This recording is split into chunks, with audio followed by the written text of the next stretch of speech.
All right, well, welcome back to Fourth and Three. Well, sometimes two dudes. Little bit of a rough start of the season for Cord, but we're thinking about him as he's traveling to Tupelo on the way to a family reunion. I mean, let's not start talking about that side of the family. But anyway, I'm Chris Nama here in lovely Peachtree Corners, and my fellow dude that's with me today is. I'm Bernie, Chris Burnett, down here in St. Mary's, Georgia, defending the border against There you Florida. go. Yep. Of course. And I mean, hey, as we always started off, well, what you drinking, Bernie? Oh, I've got a healthy pour of Heaven Hill bottled and bond, got in Lexington, Kentucky, and one of my favorite glasses. Oh, It's nice. a little bit worn. It used to be a little more defined. Yeah, but it does say University of Georgia, but yeah, it still drinks the same. Nice. I've got me a healthy pour as well. A little ice is melting quick, but I went ahead and started off with some Eagle Rare, baby. Might as well get this season going in the right way. And speaking of seasons that are going the right direction, my volleyball team, woo, Hell yeah. we're off to a 2-0 start, baby. I have 3 practices, and then we just hit the ground running. So Good. very, very happy about that. But speaking of hitting the ground running, looking forward to another fantastic season of college football, especially between the hedges. And but yeah, a whole lot of things have changed up in the SEC. So what are some of the biggest things you think you're looking forward to in terms of the SEC in general, there, Bernie? Well, we're finally going to a 9-game schedule next year. And as you and I were talking pregame, this is one season we're glad we're starting off kind of slow, and I think that's something we're going to have to get used to. We're going to lose those opening games like we had against Clemson, last year, Oregon, um, because we have our Power Five non-conference in Georgia Tech, and Right. I don't see that going away. I mean, there's probably people out there that feel differently and would like to see that go away, but I just don't see that going away. So I think we're going to see more slow starts this season. I think we're going to see some of those Power Five home and homes that Brooks and Kirby scheduled, Mm-hmm. go away. And Yeah. we've already seen some of that across college football or within the SEC since they announced this last week. So Yeah. that's the biggest change I think this season in particular is gonna just gonna be about. I mean, who knows what's going to happen? It's college football, and that's why you and I are here, and that's Yep. why we love this game more than anything else that you can digest on television and face to face. But it's always a mystery, and thinking back, I did get sucked down into that documentary on Netflix, the SEC one. Right. And Vanderbilt and South Carolina, they were hard into that. I mean, Kirby, there was no Georgia football Nope. involved in that thing, and for good reason, But those are two teams that, looking back to last season, surprised everybody. I mean, they were a great team all around, and South Carolina too. They have a young quarterback, and we were talking pregame. I expect that quarterback at South Carolina, Lenore, to have Right. another good season. I'm glad we're not playing them. Yes. How about you? No, it does the same. A lot of the same. So, I mean, I think the one thing we're going to need to do is basically have a card where you try to figure out who all the quarterbacks are at all these different schools. I think this is the first time in as probably as long as I can remember that we've had this many new starting quarterbacks at the schools in the SEC in one season. I mean, you've got very few that are returning that have got a returning starter. I mean, you got Nussmeier and LSU, you got Lagaway, Pavia, and Sellers. But I mean, I don't know. Most everybody else is trotting out a brand new quarterback, and yeah, like you said, it's going to be one of those things with the way the schedules go. It's going to be crazy to see how it all works out. Yeah, how it evolves. Yeah. Yeah, and I mean, again, Pavia, is not a new guy. I think he's playing his 13th season in the NCAA right now, or whatever it is. But when So he did get approved? yeah, I mean, well, I thought it did. I haven't heard anything about him I not thought being. the opposite, but I could be wrong. And I was thinking about that during watching that documentary, because a lot of it was about him, a lot of interviews. But I couldn't remember specifically if he got approved for another season or not. So, I No, mean, I if he thought he did, did. great. I mean, he's a different type of quarterback. Yes. But you're right. I mean, it's just going to be a lot of new faces, and we got to learn them. Oh yeah. I mean, that is one of the things, especially with the Georgia roster, with all the departures we had for the NFL and some in the transfer portal and the people we've brought in. I mean, you're definitely going to need to have a roster beside you on game day to figure out who some of these guys are. Yeah, yeah, But for sure. yeah, I mean, I don't know. And the other thing I was that I found interesting was looking for the things that have changed is some of the rule changes, and then one of the major ones was the I'm calling the Ole Miss rule. Yes. The fact Yeah. the fact that once the ball is set for play, you can't have players go down with an injury anymore. Or if you do, that team has to take a timeout every time. Yes. So or have a delay of game penalty. And of course, that was used I know it was enforced in the Hawaii game against Stanford this past weekend in Okay. week I didn't see 0. that. Yeah. So But did it work? You felt like? well, I mean, it did. I don't know if and again, it was one of those where watching the replay is because I heard the announcers talking about it, and I rewound back and looked, and they were trying to do a hurry up offense, and the ball got set, and then the Hawaii, or I think it was the Stanford player, got up there and then just dropped down to a knee after everything was already going to try to stop play. So it'll be interesting because I mean, yeah, you won't be able to have teams do that to try to, I guess, slow down your hurry up offense without having to burn their timeouts in opportune times. So Okay. okay, you were saying about Brooks Austin. Yeah, that for years I've seen him argue that the best way to stop that is to have that player that kneels and falls sit out the rest of the series. Mhm. And yeah, it just seemed like a no brainer. But yeah, I think this could work too, the way you described it. And yeah, we'll see how I agree it's a Lane Kiffin rule, and I'm so glad they're at least addressing the fact finally, because it's been a few seasons, right? I mean, it's been a Yeah, few seasons of this going on, and yeah, it takes away from the game. It's unfair to the players most of all, and it's unfair to the fans. So I'm glad they're finally addressing it in the very least. yeah. It'll just, I guess we'll have to wait and see if they have that squirrel in the box, ready to unleash the squirrel instead of It having a comes out player. from the benches. Yeah. I Oh mean, yeah, I forgot about that, that one.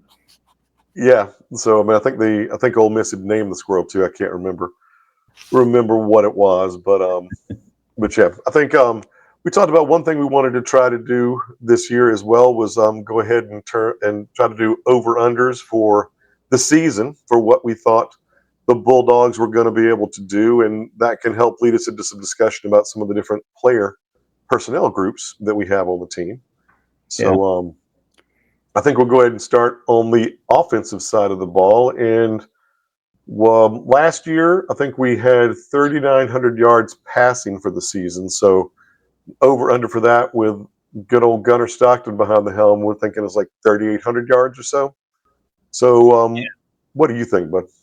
You want me to go first this time? We're gonna alternate, right? Yeah, we'll alternate. You can go first on this one. I'll go first on the next one. Okay. Well, yeah, this is a hard one for me because on one hand, I think we're gonna have some receivers that actually catch the ball. On the Mhm. other hand, I feel like we're gonna be a more run oriented play action team. So we'll have more rushing yards, I think. Well, that was a spoiler. Sorry. But some of those play actions could go for big yards. I mean, Gunner, we saw in the Sugar Bowl, he can sling it deep and put it on Mhm. target. So we know he can do that. And the word out of camp is he's continued to take the reins of his team and do what he needs to do as a quarterback at UGA. But I don't know. It seems like a big number, so I think I'm gonna go under because I feel like we're going to get a lot of rushing yards from the backs that we have, and then also some of the um, Dylan Bell and what Dwight Phillips, kind of the Hmm. sprint draw, Right. things like that, some gadget plays in there that might put points on the board that makes Kirby take the foot off the gas a little bit, which we know he can do. So it's kind of against my feeling about Gunner because I'm high on Right. Gunner. I'm not low on Gunner at all. I'm so glad that we have him this season. But I'm go under. Gotcha. I think I'm actually going to go over. I because of all the people we do have in the receiving room, I think we're going to have a lot better chance to. I mean, again, we had 3,900 yards last year with 5,000 dropped passes. So, I mean, 5,000 officially. Wow. I mean, it sure felt like that, and the You had a whole busy country. offseason, Nam, counting all those. I Okay. mean, but yeah, I mean, and again, I guess just to be clear, it's just passing yards for the team. It's not just for Gunner. So, Right, right. um, Yeah, good but point. I mean, I think that we'll be able to do it. It's again in these first two games, whether or not we'll actually keep the pedal down and actually throw the ball. I mean, I think I agree with you. We're going to be looking to run the ball and do that as well. But I do think we're going to get over that because I know even with the style of that play, we'll have more big passes. I think, and I think we'll be able to. I think we'll be able to hit the over on that one. So, Okay, but good. I hope you're yeah, right. I mean, I do too. I do too. But I think I we'll be guess so, happy if we are. Yeah. yes. And so I guess sticking with the passing game, total passing touchdowns by. It doesn't have to just be quarterbacks. I mean, Dylan Bell could light it up again like he's done for us in the Yeah. past. So we had 29 total last year, but again, I think we'll set it at 28 is the number. And again, I think we're going to go over that. I think we're going to have some of those big plays, and then those big plays will help set our backs up for screens and things like that to be able to get some other breakaways like we used to have Sony Michelle do. So I'm going to go over on that one as well. How about you? Okay. Well, it makes sense for me to go under just because I picked our yardage to go under, I guess. But um, I'm with you. I hope we go over. Passing touchdowns are just electric. But what's also electric is a long touchdown run, a Yep. powerful touchdown run from the 1 yard line. Um, and I think we're going to be pretty dynamic in the rushing game. There are some questions on the offensive line that we have.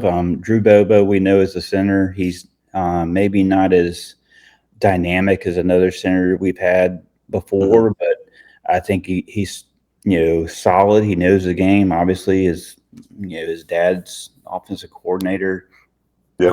Um, and so I feel like because the receiving room has felt so much pressure to catch the ball and do what they need to do to go on the field, including that Branch kid from USC Hmm. that's highly rated and is probably going to be dynamic for us. But Yeah. we know if you're going to get on the field between the hedges and especially on road games, you got to block. Yeah. So I think we have a receiving room that's really committed to being better and going back to the standard that Georgia has. So that's where I think we're going to have some what used to be 6 yard runs Hmm. turn into long runs. And Yeah. so I'm going to go with I'm kind of tipping my hat to rushing TDs, but I'll go with the under for passing TDs on the season. Nice. Hey, it's good. I mean, I guess while we're still talking about quarterbacks, the one thing I heard Aaron Murray say, it was the whole thing. I mean, we know that Gunner's going to start, and we got Ryan Puglisi behind him and Montgomery and other ones. The biggest thing that is the question mark that Aaron Murray was talking about is we know that Gunner's tough, but we know that he has a propensity to run.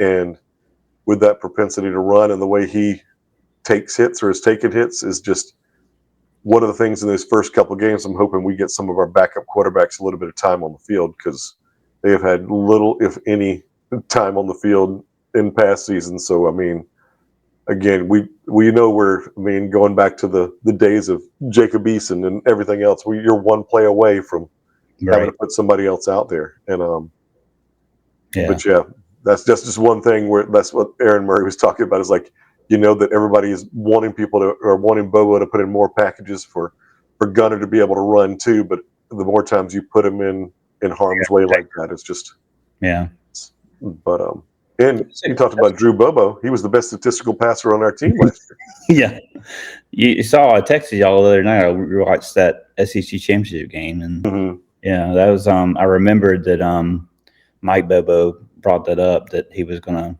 see that or hear that from his own son. But it's a good point about the quarterback positions overall, since we're kind of at the end of the passing portion of this. We're glad to have Gunner. We saw what he does to energize the team. They really rallied around him, and now he's got a whole camp, a spring and then a camp being QB1. But you're right.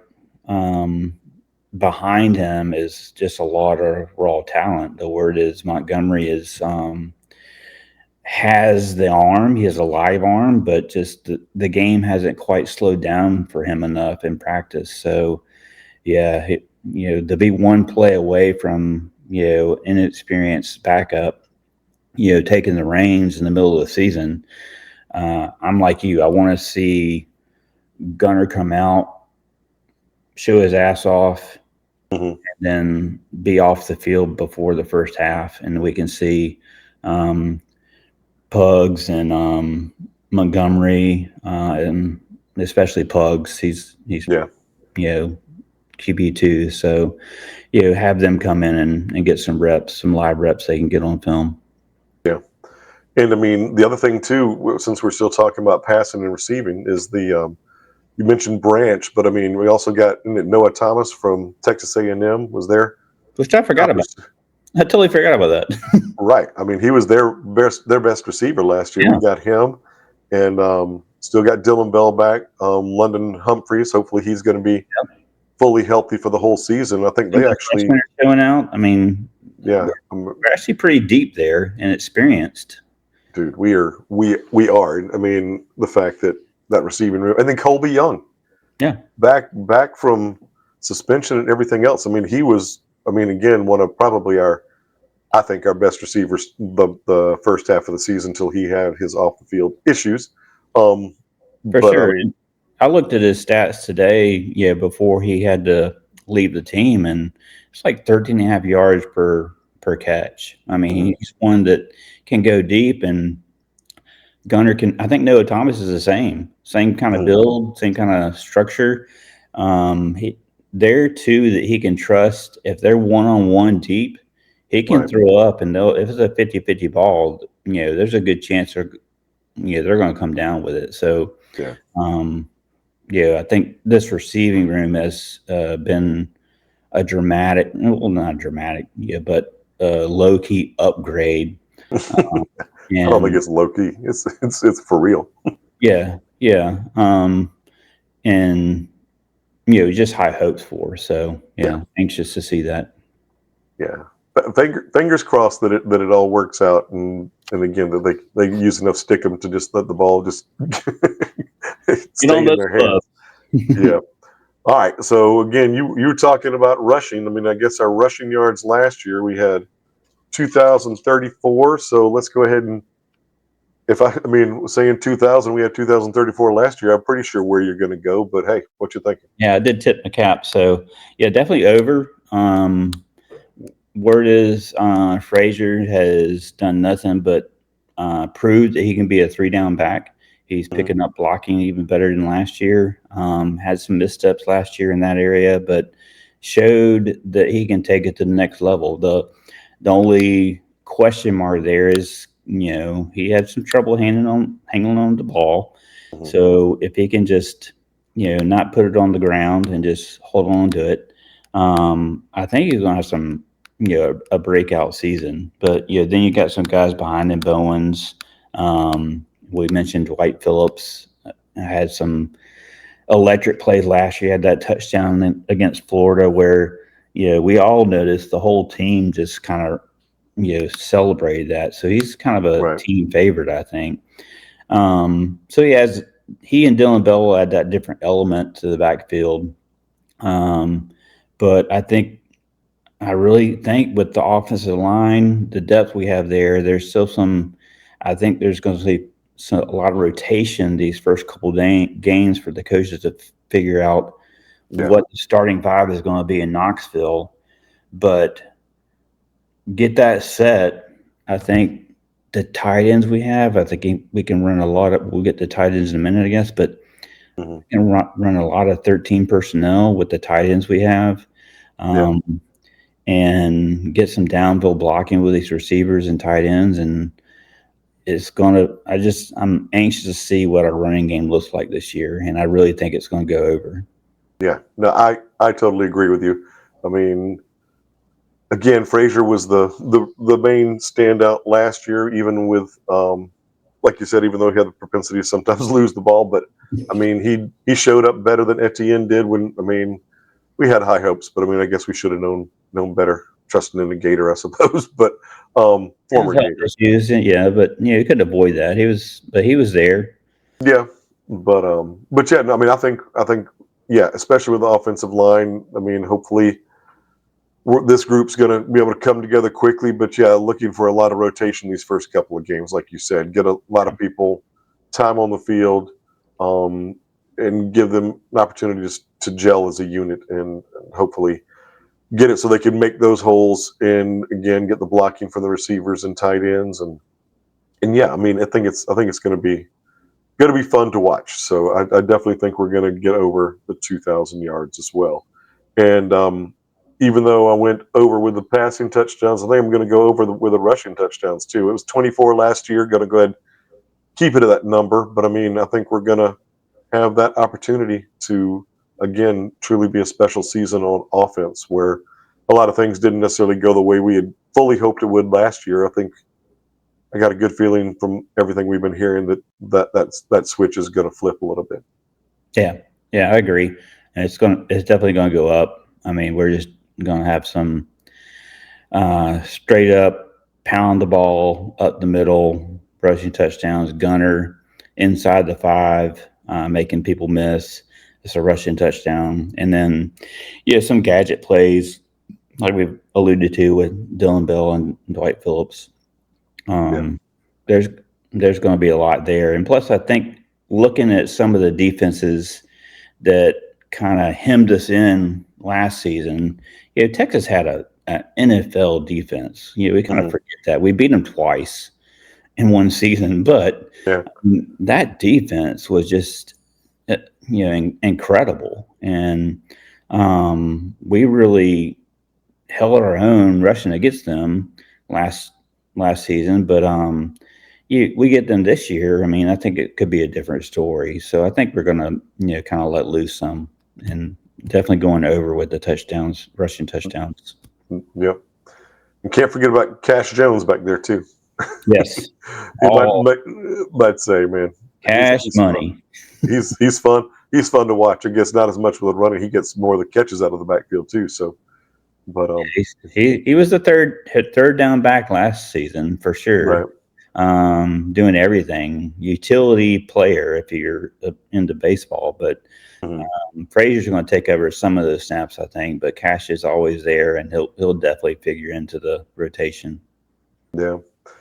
One of the things that was, I think, down a little bit from previous years was the third down conversion percentage. I think we were at 39% last year. I think the years before that, we'd been up in the 50s or close to it. So let's bump that number up to 40%. And how do you think we're going to do on third downs this year? That's definitely going up. There's no question in my mind. Reading about these freshman tight ends, we got Oscar Delp coming back. We got Lawson Lucky coming back. Ethan Barber sounds like he has just hit the ground running. He can catch. He can block. The guy from down here in Camden, Elias Williams, is just huge. I mean, you're going to see him, and you're going to think, what's his name, Darnell. Darnell Washington. You're gonna think about him. He's like an extra left tackle. And once he learns how to block, because down here in Camden, he didn't have to do that. he, he didn't have to do a lot, but I think Right. once it starts to click, he starts catching the balls in practice. I think we're going to see him used, and I think between the two of them and the depth we have at tight end, the experience we have at tight end, that 13 personnel can do some damage on second and intermediate, third and short, third and long. With you figure 13 personnel with a Colby Young or Noah Thomas on the outside as a go-to, and someone run a slant route maybe. But I really definitely think our third down percentage is going to be where Bobo wants to see it. Yeah, I agree, and I think I'm really again hopeful with this new receiver room that again a lot of those times we had ourselves in position and we just dropped that ball on third down too. I think we're going to hold on to more of those, and then like you said, just with the running game, get ourselves into position where those third down conversions are shorter yardage situations where we have the opportunity to do a run, to do the quick out, or like you said, the curl or slant or something like that, to be able to keep the ball moving. So I agree I think that's gonna go up as well. I mean, I think it's gonna be pushing 50%, if not more. Sure hope so. But that'd be great. and but yeah, I mean, you talked about the tight end from Camden. How about Gaston, the freshman guard? I mean, what is he, like 6'8", 360 or something like that? I mean, and more than that, it sounds like he is just like stepped on the campus. He doesn't know how talented he is. mm-hmm. He can hang with all of them. Yeah. So we're definitely going to see Juan Gaston, play a lot and figure into that rotation, and he's going to be taking somebody's spot. I think by the middle of the season at least. So that's you think it back to the Rick years where we struggled so much recruiting offensive line, and I've heard other podcasts and other people just talking to people, about Stacy Searles, but right. you can't argue with the talent that he's brought in. And you gotta trust him and the coaches to put that rotation in there and get it figured out. Like we said, we're taking things slow this season, couple games, figure things out, and get an offensive line in front of Gunner by the time we get to Knoxville that they trust. And it may not be Gaston starting in Knoxville, but you're right. He's definitely going to be in the rotation. I mean, again, and a lot of it for me is more about that rotation that we can build on. I mean, to be able to keep, as much as I know we rotate people, I mean, we'll get to the defense in a second, but we've been good about rotating people on the defensive side. If we can make it so we can have that same kind of thing, keeping people fresh on offense too, with high level talent, I mean, goodness gracious. Yeah. But all right, I guess then the last offensive thing, last year we scored 31.5 points per game. So we're going to go ahead and set that number at 32. So I believe, is it my turn to go first? I mean, again, everything we talk about going over on touchdowns, for me, thinking over and touchdowns and on receiving touchdowns, or well, I guess rushing and receiving, I think we're going to bump that number up too. So I'm going to go over the 32 points per game. So how about you, man? Yeah, I think a couple of things factor in this for my decision to go over would be offensive production. I think it's going to be better, more catchable passes, or more caught passes. And we've got 3 games, the first 2, and then Charlotte late in November, where we should be pretty much clicking. Where we can even put in some some backups, and we're not gonna drop a beat, hopefully, and get some more points on the board. So, and then you throw in a random 8 overtime game against Tech or something like that, Right. where you score 20 more points in overtime, or it wasn't that many because we had to go to 2-point conversions. But anyway, you know things like that can kind of skew it a little bit in terms of points scored per game. But yeah, I definitely feel like you and I agree on the offensive production is going to go up. So you have to figure the points per game is going to go up. All right. And speaking of overtime, I just remember that's one of the other new rules that is in place this year. Oh, Um, it's not a change in the format per se of overtime, but after they start going to 2-point conversions, if I'm remembering correctly, and if I'm not, I'll let y'all know next week. But I think it was after you get to the 2-point conversions, you get one time out period. You don't get one per period like you did before. You just get oh, one while the whole time you're in 2-point conversions. wow. So yeah, so it's Yeah, not so it's gonna. the third overtime where you go to 2 points, Mhm. and we get one timeout each at that point. Correct. But now you're saying one timeout for the rest of the game. Hmm. Correct for the as long. I mean, we had one timeout for 6 overtime periods, so Yeah, it's not like you're going to be able to have the number of timeouts that you saw like in that game where people would line up and then you'd call a timeout or whatever to make them change the personnel. So right. it's gonna Which if happened a I lot. Happened a lot. oh yeah. Yeah. So but yeah, I think that's That's a big one. one. Okay, I Yeah, didn't know that. I'm glad you caught that. yeah. So it was that one, and then the other rule change was the you can't make any kind of gun thing with your fingers or whatever. So no shooting thing. Or they would talk about, I guess, Lad McConkey used to do something like he was doing a pistol something or whatever, but nothing with a gun for any kind of celebration, or it's an automatic unsportsmanlike penalty, I think. So, Okay. but all right, well, let's go ahead. I will abide by that. I promise. Every time I score a touchdown this season, I will not do finger guns. There you go.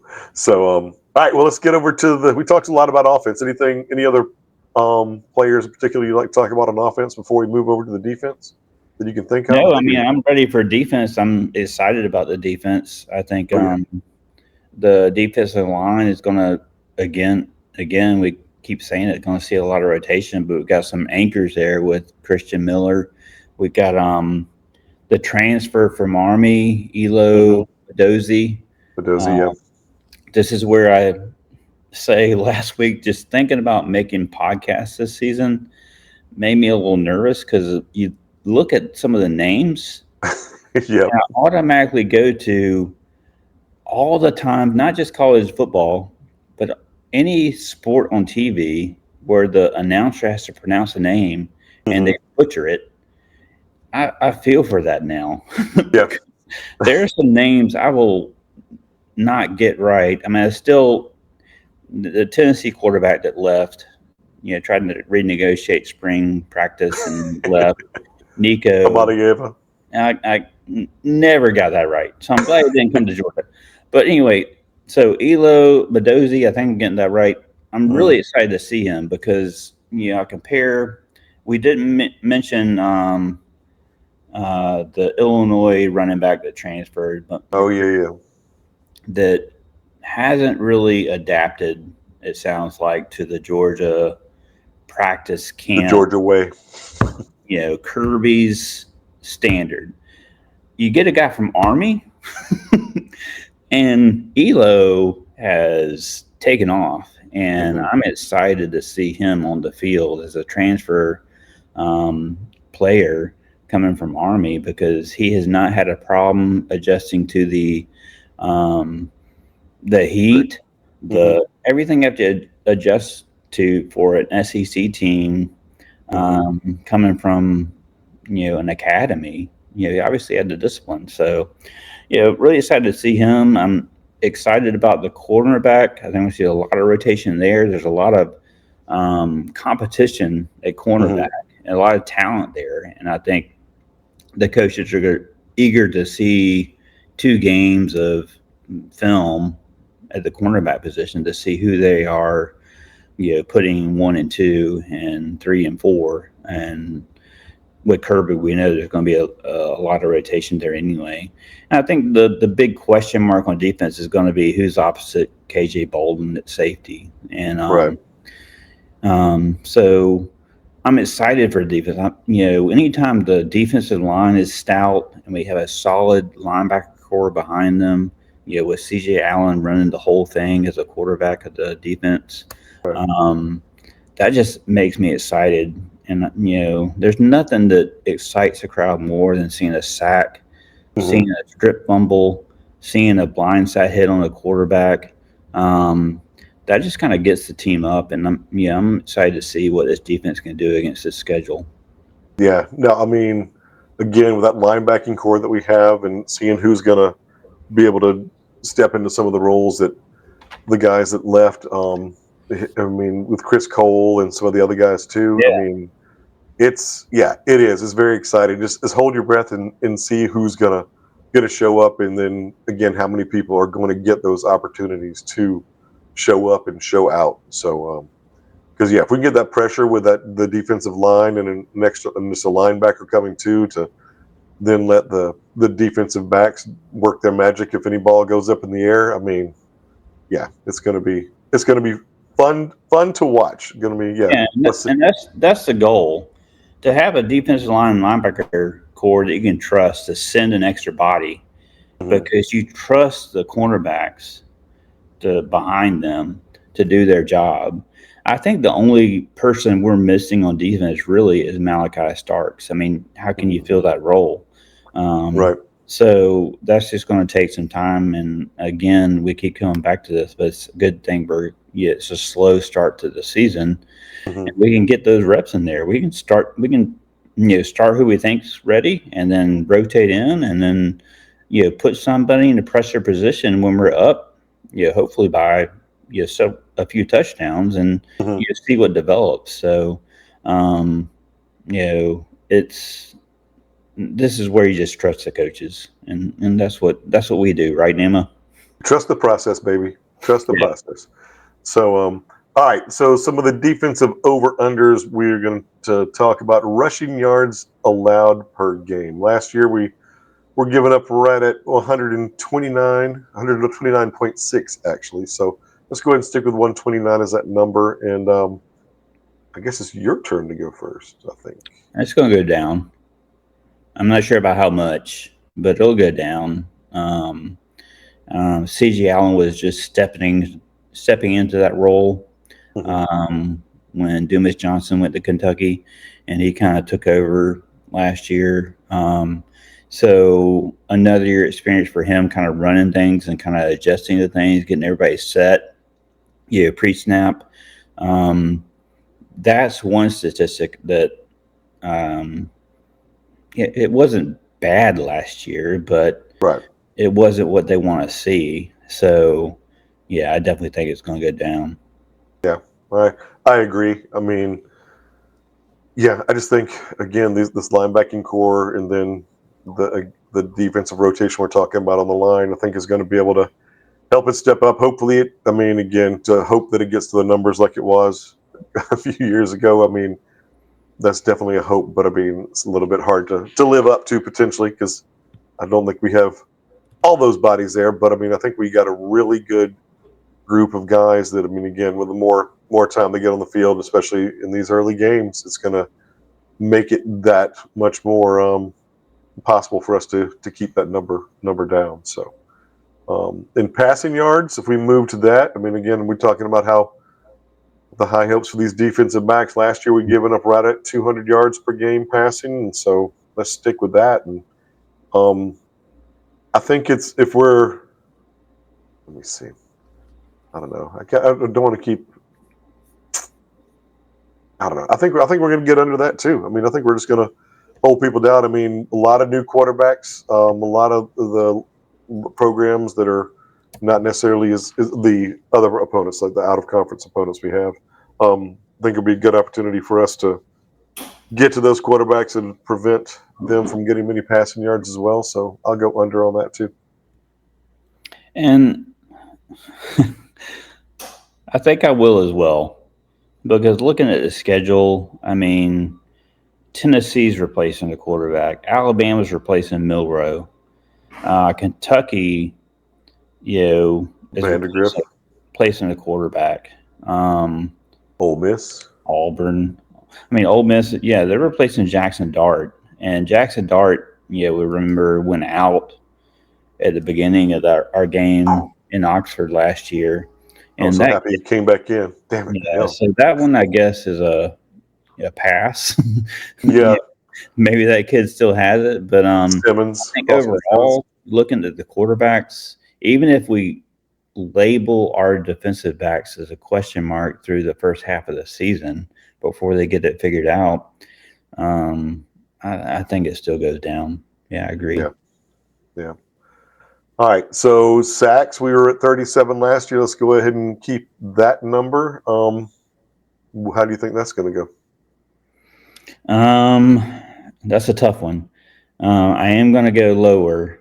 I don't think that means less trust in a defense. I just think that means different personnel.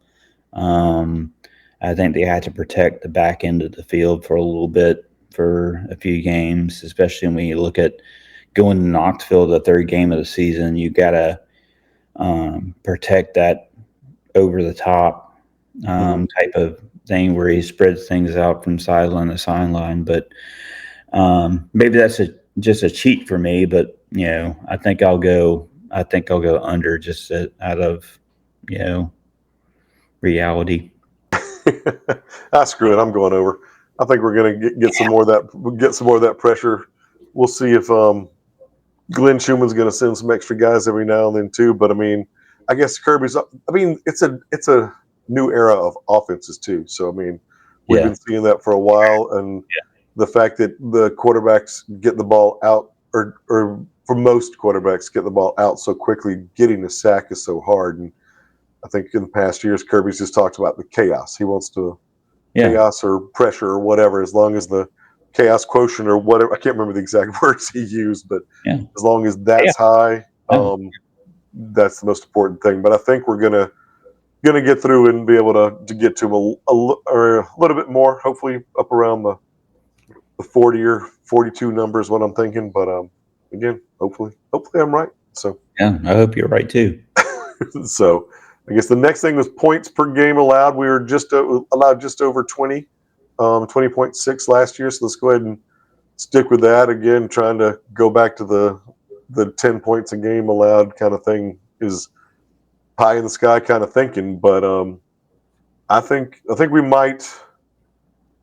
Oh man, if I'm saying that on those other ones, I should say it's going to be lower points per game too. But I think we might have some more second string, third strings in, especially some of these games when some people might get lucky too. So I think that might creep up just a little bit. So I think they might get like 22 points per game. But again, with our number of points per game, we'll still get the wins. But anyway. Okay, I'll disagree. My hope and expectation, I'll say, is that we go into the bye week before Bama. Marshall, Austin Peay, Tennessee, the road trip, having only given up less than 20 points. That may be a big ask when you consider Tennessee, but they just have a lot of things going on up there. That would provide a lot of momentum.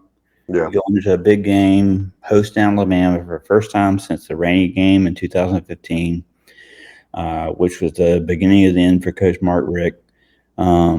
And I think that's something that we can do. I think it's not only going to go down, I think it's going to go down significantly by a few points, considering the schedule and the way things line up with not us going to Ole Miss and Texas and Bama, but having them come here, and those are our biggest games. I think the crowd will show up. I think the team will show up, and I think most importantly, before we get to that Bama game, and again, there's a bye week before Bama between Tennessee, we'll have that momentum of having stymied 3 offenses. Yeah. And let's keep in mind, this is a point I wanted to make early on. I forgot, but Marshall, we really don't know what to expect because they No idea. 10-3. I forgot they went. Their schedule was that good, and the coach left before the bowl, and they had to bow out of the bowl because so many athletes left. Yep. So 29 players followed him his to his Southern signing Miss. his signing class was 61 new players. Yeah. So they could be a shit show. Yeah. They could be, the best non-conference game we have this season. We don't know. Yeah. I mean, so anyway, that's a big question mark, and I should have pointed that out earlier. But to get back to your point, yeah, I'm definitely going to go under, and I think it's a significant improvement. Yeah. Again, this is one of these that I definitely hope you're right. I mean, and you also touched on the fact that, we haven't really talked about the fact that the schedule is daunting. I mean, as daunting as it still is, the fact that, again, we get pretty much every one of those big games. And we got Alabama is coming here, Ole Miss is coming here, Texas is coming here. So all those major games are going to be at Sanford Stadium. One of the things they talked about was too, how many times can game day come to campus? But so yeah, exactly. Our biggest away games, so we go to Tennessee, which could be a task, could be a blip. And we go to Auburn. Tech game is in the bins. And we know we've had conversations with our friend Chris Miranda. I remember years ago, they floated the idea of moving that game to the Dome. He's like, hell no. We don't want that many Georgia fans at a home game. But the money became too much to turn down. And so that is not an away game. And I really feel like they may be our biggest road test, even though it's a neutral site. Right. We'll have more Georgia fans there than anything. But so yeah, the schedule has to factor in, and I think it definitely weighs in our favor this year. Just I guess keeping fingers crossed that we can keep that. I mean, I know we should keep the home win streak rolling for a few games at least, but but yeah, with so many big tests coming into the house, it's definitely hopeful we can get through all of them. But I mean, anyway, so I guess the last defensive stat and thing we're going to talk about for our Georgia over-unders were the forced turnovers. We had 32 last year. So what do you think of this number? We're going to have on that number this year? That's always a hard one because the fumbles, it's oblong ball. It can bounce, anyway. So I think I'll go under just because that seems pretty high. But yeah, that's just a shot in the dark, to be honest. What do you think?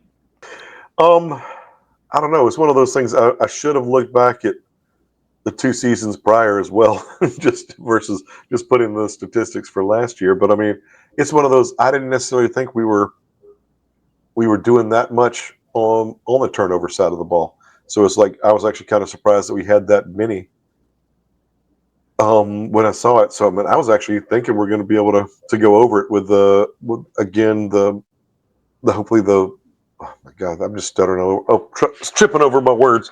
But I think we might be able to get over that number this year. I mean, hopefully with some of the flying around on defensive and create again the chaos, we'll be able to get some more forced fumbles. And yeah, I just think we're going to be able to. Yeah, we're going over. We're going over. Okay. Well, maybe let's just make a note for next year. This time we'll do turnover differential because I think that's a bigger stat that we can look at. I didn't think of that until just now because you're right. You just don't know. But the points we made earlier about Frazier, ball safety and defensive backs, main plays on the ball, and chaos that you mentioned that Kirby's big on. The differential is kind of the big thing. How do we protect the ball, and how do we create havoc in the backfield and down the field? Yeah, So, all right. Well, cool. Well, I mean, I guess the only thing we haven't really talked about in terms of player personnel are our special teams. So, our special teams are truly special. I mean, have you heard, is Thornton back or Thorsten back? I think he's back, but I don't think we're going to see him the first two games. Hmm. Word is he's recovered really nicely from the surgery. Yeah, I think he could play Saturday and against Austin P as well. But Drew Miller came in when Thorson went down in the SEC championship game. So, and he Yeah. done his job. So why not just play him and Right. let Thorson have a couple weeks to recuperate a little bit more and get some more reps in. Yeah. So that's a big one. And we have Peyton Woodruff back right for Hmm. place Yeah. kicking. For kicking. Yep. And then the only other thing is coverage, and a lot of that is defensive backs and personnel that they're making decisions on that we're not privy to, and it's going to really be decided the first 2 weeks. So Right. if you're at home watching the game, if you're at the stadium watching the game, um, don't take those plays off when we punt and when we kick Hmm. off. Hopefully we're not kicking off. Hopefully we're just kicking off once per game, but Right. and hopefully we're not punting very much. But when we do, let's make an effort to pay attention to who the gunners are and who is getting down the field, who's breaking blocks, and who's making the tackle, because that's going to be really important once we go to Knoxville and beyond. Yeah. I mean, again, well, I think unless there was a mistake in what I heard, I think one of the Locked On Bulldogs podcast was talking about that they had actually named London Humphrey and KJ Bolden, and they named, or Kirby named, four of the gunners that were going to be working. So I Yeah, mean, that sounds about right. yeah, and I can't remember the other one. Anyway, but it was one of those where he got some studs that are going to be going down there and headhunting. So, um, Yeah, London, yeah. London, he can fly. I mean, we know that Mhm. he torched us when he played at Vanderbilt. Yes, We know that for bad memories. yeah, So you teach him how to just arm tackle someone at 60 miles per hour. yeah, you know that's all you need.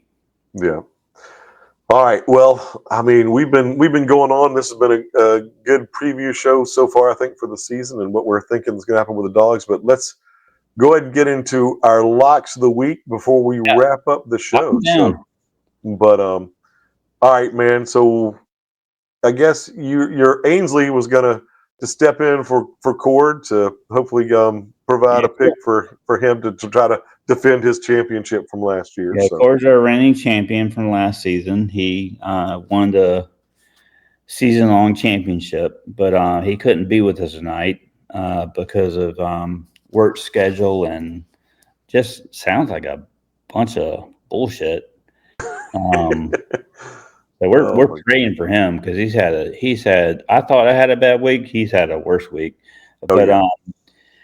I told my prompt to her, and I'm saying this for Cord as much for anybody. He never picks the Beavers. He rarely picks Georgia.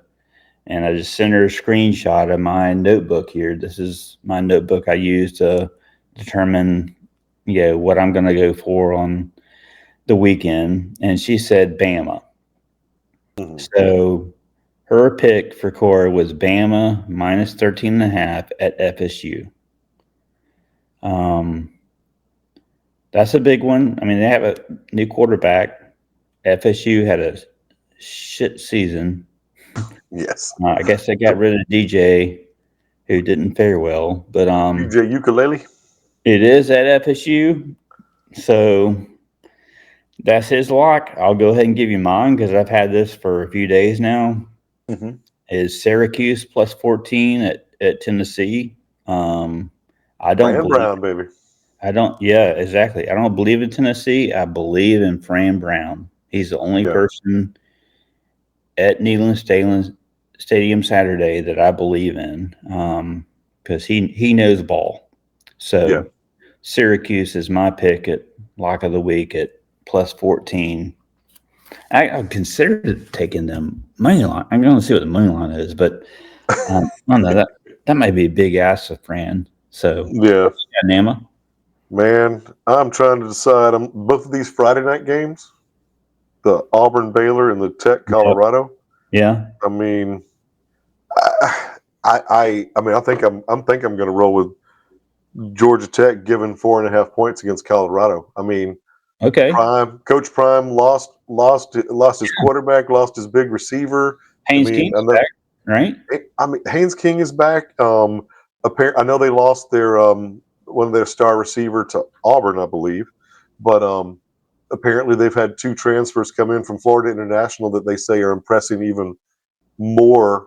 I can't remember the guy they lost, but anyway, that are stepping up more. They still got Jamal Haynes back, and I mean, you alluded to it earlier. I mean, I honestly think, I mean, Brent Key. Yeah. I mean, as much as we're supposed to hate Georgia Tech and everything else, I mean, he is doing things right, and he has got me nervous about Georgia Tech. That's probably the most nervous I am about a game on our schedule right now. So I mean, I'm going to take them laying the 4.5. I think they're going to, as long as they don't get altitude sickness, I think they're going to roll. Okay. So. Yeah, because Brent Key. I mean, he's undone everything that midget Jeff Collins or whatever. Yeah, everything that he did to harm that program. I mean, we know from our good friend Chris Miranda. Mm-hmm. Maybe one day will come on the podcast. But yeah, we're hoping he's going to come on the podcast later this year. We'll talk about it. He knows Georgia Tech football, and he knows that. I told him the first time we played against Brent Key in his mid-season when he was named the interim coach, and he came into Sanford and just smacked us in the damn mouth. And I walked away from that game and was like, I've got to text Miranda and say, I hope they don't keep him. No joke. Bring Collins back. Holy smokes. Yeah. Bring that guy back. But anyway, yeah, that's a good pick, Nama. Yeah, right. Speaking of Chris, he's out at the game. He flew out yesterday, I believe. So yeah. But all right. Well, I think that's going to go ahead and wrap us up for our first episode of season 2, our 19th total episode. But anyway, hope you've stuck with us this long. I know it's going on a while. We hope to have Cord back with us in his comedic relief next week. So, but until then, fall off his chair. Until then, go Dawgs, baby. Go Dawgs.